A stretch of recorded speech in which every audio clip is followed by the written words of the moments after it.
There are no more devout warriors to the God Emperor of mankind than the orders of the Adepta Sororitas. To witness their wars of faith as an ally is to be awestruck with the force of their belief.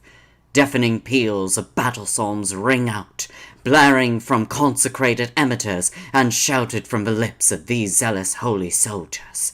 Angelic hosts descend on columns of holy fire as warriors equipped with winged jump packs deliver the Emperor's judgment to the craven foe, no matter where they hide.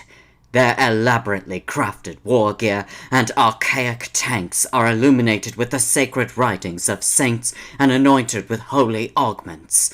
The battle sisters of the Adepta Sororitas bear the holy weaponry, with which the Emperor's legions conquered the galaxy, and illuminate the faithless in lethal volleys from the Holy Trinity of bolter, flamer, and melter weapons. It is said that the Emperor's benediction touches each of these warriors, manifesting as a nimbus of holy light, in which his power is revealed in miraculous deeds of fortitude and divine strength. To face such righteous faith and holy ire is to face the conviction of belief itself. From blasphemers, heretics, and mutant streams to xenos breeds, idolaters, and iconoless, all cower before the judgment of the God Emperor and his sisters of battle. To humanity, the master of mankind is a deity, the God Emperor. He is the source of their strength, their defense against abomination, and the deserving object of their adoration and loyalty. The galaxy-spanning religion that surrounds his worship is the Imperial Creed, its rites overseen by the Ecclesiarchy's priesthood, and its doctrines enforced by the Adepta Sororitas. Amongst the untold billions that populate the Imperium's planets, the Imperial Creed is the official religion. From the teeming slums of hive worlds to the noble spires that rise over civilized worlds, on isolated frontier planets and aboard the countless ships that ply stable warp routes between them, the Emperor is deified and worshipped. Every day offerings are made to him in praise, in tithe, and in blood through the endless wars fought in his name. It is the Ecclesiarchy that provides the structure through which these offerings are demanded. Known formally as the Adeptus Ministorum, the Ecclesiarchy raise ostentatious temples and meager chapels, giant cathedrals that accommodate thousands, and shrines that house saintly relics, drawing pilgrims from many sectors away. The Ecclesiarchy's complex hierarchies of cardinals, missionaries, preachers, and zealous laity, under the overall leadership of the Ecclesiarch on Terra, ensure the prescribed prayers and invocations are made, and teach the masses to guard against heresy and deviancy. Their priests are tasked with maintaining and spreading the faith of the Imperium, converting the denizens of rediscovered worlds, and giving sermons to warn against laxity of vigilance. What would grow into the Ecclesiarchy began as one of a desperate group of religious cults when the Emperor still walked amongst his subjects, their illicit worship fermenting in secret. In the wake of the Horus heresy, when it became known that the Emperor had crushed the arch-traitor Horus and ascended to the Golden Throne, he was openly worshipped on hundreds of worlds. The nascent Ecclesiarchy crushed or absorbed their rivals over many centuries, spreading to every strata of imperial life, before their recognition in M32 as the Imperium's official religious authority. Now their influence is power is nigh on inescapable. From workers in munitorum complexes and sump-dwelling gangs, to cloistered bureaucratic scribes and guardsmen fighting on the front lines, almost all of humanity is ingrained with the concept of the Emperor's divinity. They know the sweat and sacrifice needed to honor it, and fear more than anything the vengeful punishment for not meeting such requirements. The Ecclesiarchies priests keep a close watch on their congregations, ever alert to the seeds of heresy. Witchcraft and mutations are rooted out, and whole populations are whipped up into frenzied zealotry, incited to turn on anyone suspected of consorting with xenos or demons. The Adeptus Ministorum has the authority to seize, painfully interrogate, and execute those it suspects of crimes against the Imperial Creed, often in the most horrific and public of manners. Some heresies, however, run far deeper than individual blasphemers and isolated cells of impure cults. When widespread deviancy rears its head, when idolaters amass to armed rebellion, or the Ecclesiarchy's sacred holdings are under threat, the Adepta Sororitas are unleashed in a storm of righteous fire. They stand as the Adeptus Ministorum's enforcers and its most zealous defenders. Commonly known as the Battle Sisters, the Adepta Sororitas are the spiritual descendants of a warrior sect known as the Daughters of the Emperor. Rather than be disbanded upon their discovery by the Ecclesiarchy, as most such sects were, their incredible skill and utmost dedication to the God Emperor were viewed as useful assets. During the reign of then Ecclesiarch, the notorious Goj Van Deer, they rose to become the Adeptus Ministorum's elite holy warriors, under the leadership of their founding matriarchs. The Adepta Sororitas are upheld as the most pious of the Imperial Creed's adherents, fighting in the name to eradicate any who threaten the purity of mankind. They comprise a number of strict ascetic orders, the most numerous and conspicuous of which are the Orders Militant, which form the Adeptus Ministorum's military strength. They project the Ecclesiarch's power through the Imperium from the halls of the Ecclesiarchal Palace to the Terra to blood-soaked battlefields on countless worlds. The Adepta Sororitas' primary charge is to wage wars of faith against those whose very existence is a danger to the unsanctioned psyker and the abominable mutant. Yet they also fight to purge the galaxy of the hated xenos, driving back any creatures that dare taint the God Emperor's realm. The Sisters of Battle carry out the annihilation of those whose faithlessness has placed them beyond hope of redemption, and they do so as a sacred duty. The act of fighting in defense of their faith against the foul heretics that would tear it down is itself deemed a hallowed honor. When not at war, they spend much of their time in prayer to the saints of the Imperium for guidance. These acts of worship carry over into the rigorous combat drills, periods of fasting, and moments of reflection on the deeds of these founders, ensuring that their physical conditioning goes hand in hand with their spiritual fortitude. Forgiveness breeds laxity, and mercy is what the weak offer. You have sinned against the God Emperor. Prepare to offer your penance in the only meaningful way possible, through pain and through sacrifice. Imperial history has known thousands of saints, many of whom were martial exemplars in life, and worshipped by those who continue to purge the Imperium. The Adepta Sororitas revere 6 saints before all others, for these were the matriarchs, warriors all. They fought for their faith at the sisterhood's very founding during an era of faithlessness. When the Adeptus Ministorum was established as the Imperium's official religion, records from the Imperial Palace show that the Ecclesiarchy sought to consolidate its hold by outlawing and dismantling the other emperor-worshipping cults.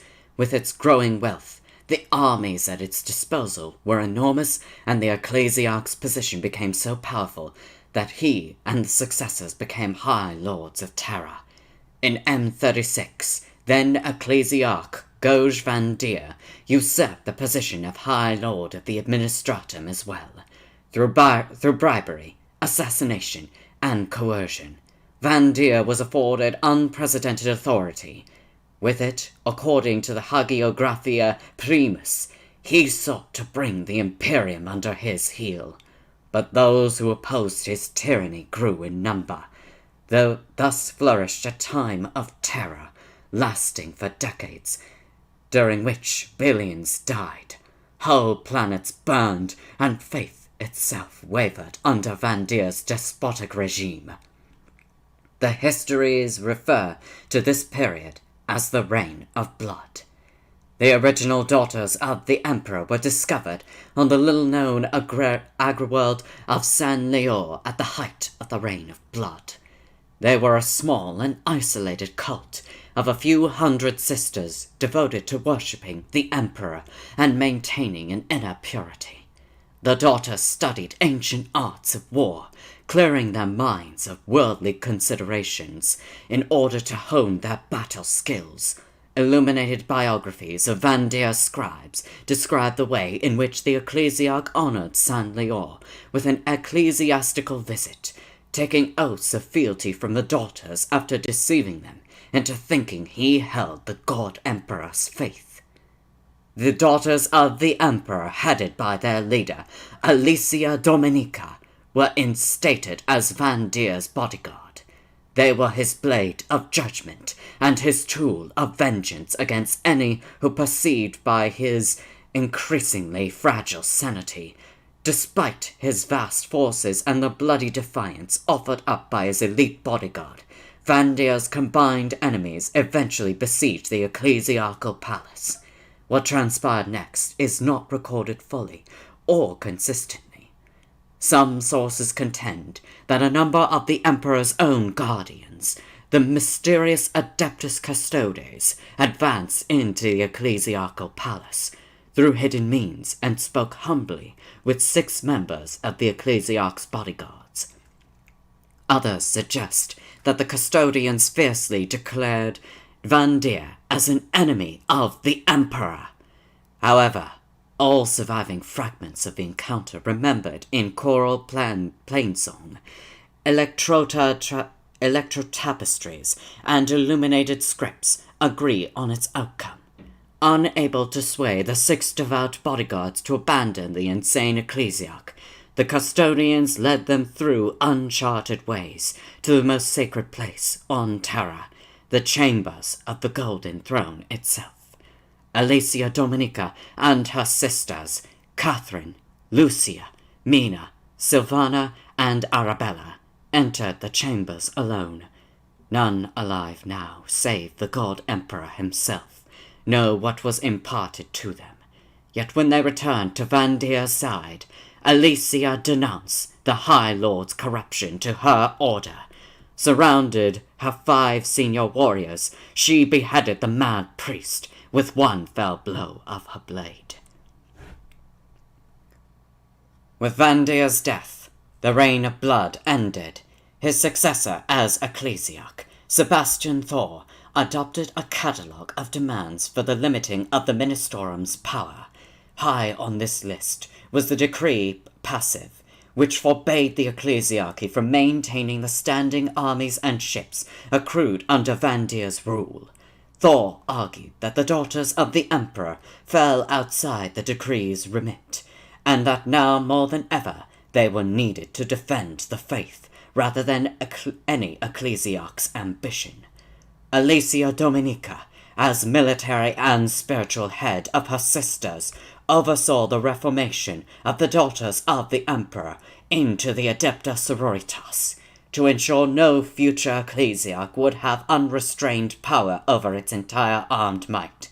She saw her sisterhood divided, first into 2 convents, and later into the earliest orders militant, Dominica and her senior sisters, those who had passed into the chambers of the Golden Throne, each went on to be named matriarch and patron of one of the 6 founding orders majoris, millennia after their deaths.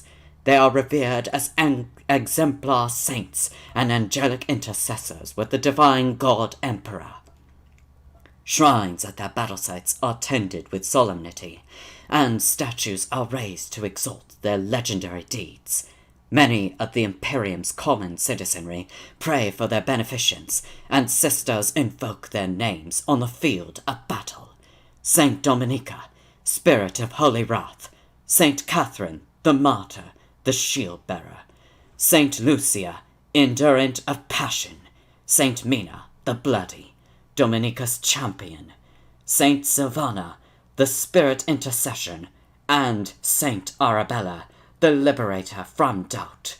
These warriors stood in the presence of the God Emperor, and in death they watch over the worthy who fight in his name. The spirit of Saint Catherine walked around her sisters, feeling the radiance of their faith. The battle against the orcs had been hard fought, desperate at times. The xenos had aggressively bludgeoned their way forward and threatened to overwhelm the Imperial lines in a dozen places. Now, in its aftermath, the spirit took the required 6 slow circuits of the triumph of Saint Catherine and its guardians. Each step was taken solemnly, leading her around 5 robed warriors and their sacred heir that hovered at their center. Her lips moved in silent prayer, mirroring those of her 5 sister spirits, as she ritually inspected the warriors and the sacred relics each bore. This was the shield-bearer's duty, as the spirit of St. Catherine's task was also known, that of appraising her own efficacy at defending her sisters and the holy objects they hold. This was the final preparation before one last procession to conclude the Adepta Sororitas campaign on this world. The 6 spirits were silent, save for the hum of the power armor's servos and the muted sound of rasping breaths, indicating the presence of a punctured lung. Despite the severe injury, the spirit of Saint Mina stood ramrod straight, hers the only head not bowed. Scriptural convention dictated the sister embodying the bloodily aggressive Mina submit her supplication to the God Emperor with head raised, and with eyes open to the blood she would spill. The spirit of Saint Mina held a silver salver engraved with the thorned rose of Mina's order, and studded with carnelian gemstones in the shapes of blood drops. Upon it there remained barely a handful of blessed red petals. During the battle, in the brief moments between vicious swings of her relic weapon, the warrior had scattered armfuls of the crimson petals of the bloody rose, the scent of which cleared the minds of battle sisters fighting around the triumph. Xenos blood stained her robes, while a waft of unguents told the spirit of St. Catherine of the ministrations her sister spirit had received from the Hospitallers. Mina's injury would require a scourging penance from the spirit of St. Catherine, for it had been Catherine's task to shield her. The shield-bearer approached the spirit of St. Arabella. After the brooding intensity of the spirit of St. Mina's countenance, Arabella's visage was sublime and calming. The spirit of St. Catherine noted the tears and burns in her sister's robes that would need to be rewoven, and the chips and gouges of her armor that would need to be ritually repaired. The spirit of Saint Arabella slowly swung the censer of the sacred rose, in time with the shield-bearer's prescribed steps. The flame inside the censer represented the eternal conviction of Arabella's spreading of the faith.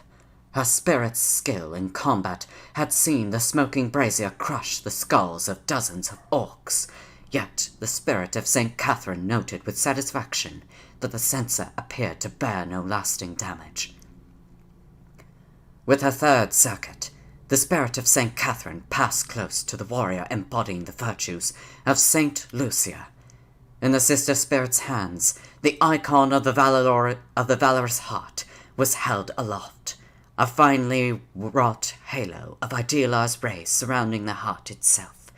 The sister, who was the spirit of Saint Catherine, felt the beating of it in her soul.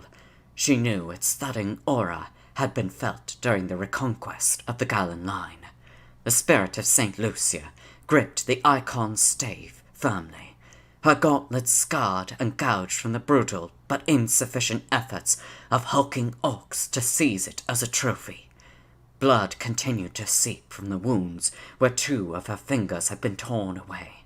Still, her indomitable constancy had denied the xenos their prize.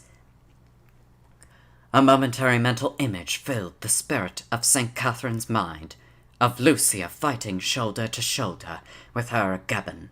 Lucia had fought on regardless of dozens of crippling injuries, her determination humbling those around her. The battle sister who embodied Catherine was struck by the potency and realism of the vision. In a moment it had passed, but she felt the same strange dominance of her soul as she had felt in battle. It was the spirit of Catherine herself. She was certain, confirming her as an acceptable host of a portion of the God Emperor's power. The spirit of St. Catherine realized she had reached the 4th circuit. Her measured steps now passed the spirit of St. Silvana. From her sister spirit's arcane backpack hung the simulacrum of the Argent Shroud, cut from the same cloth as that which was laid over Saint Silvana's mortal remains millennia ago. The spirit of Saint Silvana was likewise engaged in silent prayer, but during the battle, her voice had rung out clearly above the din of xenos and the roar of weapons fire. Reciting the many deeds of Silvana's life, she had inspired the battle sisters around her to hurl back the wretched xenos with renewed fervor. The penultimate circuit brought the spirit of Sister Catherine to the embodiment of Saint Dominica. Her sister spirit held in her outstretched hand a weighty, the blackened goblet, the simulacrum of the ebon chalice, whose power had racked the blasphemous orcs with physical and spiritual anguish. Time and again they had sought to draw upon the monstrous gestalt energies that bellowed around them, but they had been denied by the majesty that emanated from the divine representation of the original Grail of Ages. The spirit of Saint Dominica had fought one-handed, thrusting the black chalice before her amid xenos screams of agony before decapitating them with efficient and practiced poise. The spirit of Saint Catherine had thought she had recognized some of that skill, though she was now a member of one of the orders pronatus, like her sister spirits. She had campaigned as a warrior of the Order of Our Martyred Lady. She had fought alongside sisters of the Order of the Ebon Chalice at Derelix, and the spirit of Saint Dominica reminded her strongly of the Celestian superior she had witnessed fighting there. Even if such were true, she reminded herself each of the 6 had given up those lives. They now strove to embody the virtues and the strengths of the matriarchs in carrying the saints' relics to war. The spirit of Saint Catherine finally reached the blessed bier at the warrior's center. It hovered on antigrav plates of archaic design, each doused with holy oils and applied with illuminated script. Vat-grown cherubim bearing the servo-automated hallmarks of the adepts of Mars fitted to and fro above. Some grasped chains while they awaited the instruction to guide the bear forward. The spirit of St. Catherine looked down at the bier's occupant. Portions of shining reliquary armored reflected weak sunlight onto the spirit's unhelmed face. Amongst the recesses, she could see the physical remains of St. Catherine herself, their holy integrity unsullied by fire untouched by filthy xenos, and miraculously pure, despite having been hauled through the heart of battle mere hours ago. It was strange to look down upon what, in a sense, was one's own body. The spirit felt the weight of the shielding Praesidium Protectiva upon her arm, and gripped the hilt of the martyr's sword in its icon-covered scabbard. Some natural shift overcame her as she gazed at the hollow-eyed skull, feeling the presence of something nobler. Filled with the surety that the triumph was prepared, the spirit of St. Catherine strode to the head of her sister spirits. She raised the martyr's sword, and signaled the procession through waiting ranks of surviving battle sisters to honor the dead.